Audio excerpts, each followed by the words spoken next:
Kesto Mukherjee वो comedian जिसे शराबी के रोल ने दिलाई पहचान, संघर्ष के दिनों में कुत्ते के साथ सोते थे।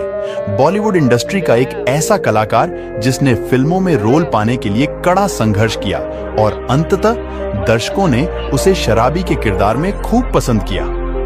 हम बात कर रहे हैं लगभग 3 दशकों तक अपनी शानदार एक्टिंग से लोगों को हंसाने वाले हिंदी सिनेमा के प्रतिभाशाली हास्य कलाकारों में से एक केस्टो मुखर्जी की, जो शराबी के किरदार में अपने लड़खड़ाते शब्दों और मूर्खतापूर्ण हरकतों से दर्शकों को हंसने पर मजबूर कर देते थे, जिन्होंने दशकों सिनेमा प्रेमियों के दिलों पर राज किया।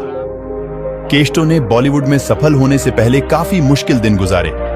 कभी उनके पास खाने के लिए पैसे नहीं होते थे तो कभी उन्हें गंदी मैली कुचैली जगह पर रहना पड़ता था। लेकिन 7 अगस्त 1925 में कोलकाता में एक साधारण परिवार में पैदा होने वाले केस्टो मुखर्जी स्ट्रगल करके सिनेमा के वो नायाब हीरे बने जिन्हें दुनिया आज भी याद करती है। केस्टो मुखर्जी ने साल 1981 में स्टारडस्ट मैगजीन को दिए इंटरव्यू में कहा था, मैं बहुत पीता हूं। मैंने तब शराब पीनी शुरू की थी जब मैं घर छोड़कर बॉम्बे हीरो बनने आया था।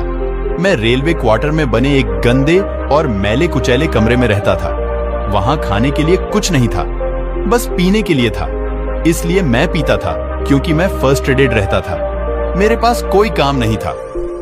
केस्टो मुखर्जी ने आगे कहा था, मैं पीता था ताकि थोड़ा सो सकूं, इसलिए पीता था ताकि मेरे आसपास जो चूहे दौड़ रहे होते थे उन्हें भूल सकूं।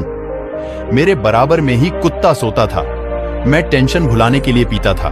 सिर्फ दारू ही थी जो मेरी सच्ची दोस्त थी और ये दारू ही थी जिसकी वजह से मुझे लोकप्रियता मिली। आजकल अगर कोई मेरा नाम लेता है तो दिमाग में बेवड़े की छवि उभरती है। मैं अब अपने दोस्त को धोखा नहीं दे सकता। मैं अभी भी पीता हूं। बस एक ही दिन था जब मैंने दारू की एक बूंद को हाथ नहीं लगाया था और वह था मेरी शादी वाला दिन। हालांकि कहा जाता है कि केस्टो मुखर्जी एक्टिंग से पहले शराब को कभी हाथ नहीं लगाते थे। वो बिना शराब पिए ही शराबी की शानदार एक्टिंग करते थे।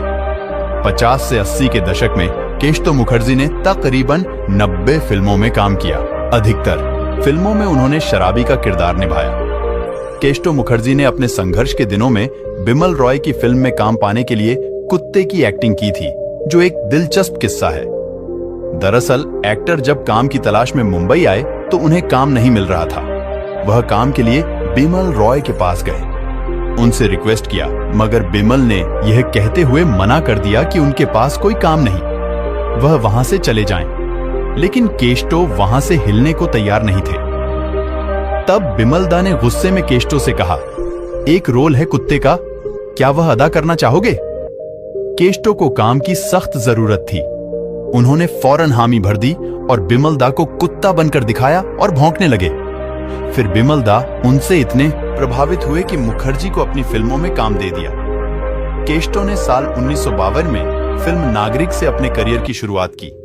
इसके बाद कई बंगाली फिल्मों में अभिनय किया। साल 1957 में आई फिल्म मुसाफिर से केस्टो मुखर्जी ने बॉलीवुड में कदम रखा। उनके अभिनय की हर किसी ने तारीफ की। साल 1970 में रिलीज हुई मां और ममता में डायरेक्टर असित सेन ने उन्हें शराबी का रोल दिया। केस्टो शराबी के किरदार में इतना फेमस हुए कि यह उनका सिग्नेचर स्टाइल बन गया और वह शराबी के रोल में हर फिल्म मेकर की पहली पसंद बन गए थे। इसके बाद उन्होंने कभी पीछे मुड़कर नहीं देखा। केस्टो शराबी का किरदार निभाने के लिए एक पापड़ वाले से प्रेरित हुए थे, जिसका खुलासा उन्होंने खुद किया था। दरअसल केस्टो अपने परिवार के साथ जुहू के घर में रहते थे, जहां एक पापड़ वाला प्रतिदिन शराब पीकर पापड़ बेचता था।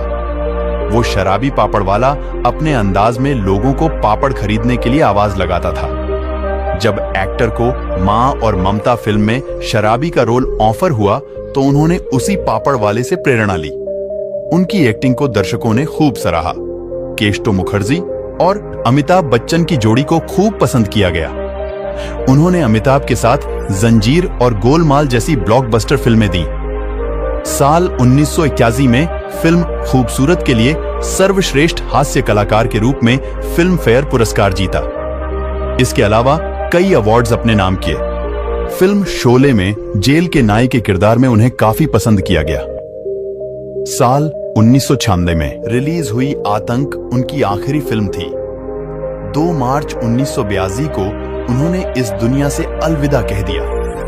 आज प्रतिभा के धनी दिग्गज हास्य कलाकार केष्टो मुखर्जी भले ही हमारे बीच मौजूद नहीं है, लेकिन उनका शानदार काम और बेमिसाल अदाकारी आज भी हमारे बीच जिंदा है। तो दोस्तों, केष्टो मुखर्जी की ये स्टोरी आपको कैसी लगी मुझे जरूर कमेंट करें, एक लाइक जरूर करें, मेरे चैनल को भी प्लीज सब्सक्राइब करें। अपना ख्याल रखें, खुश रहें, धन्यवाद।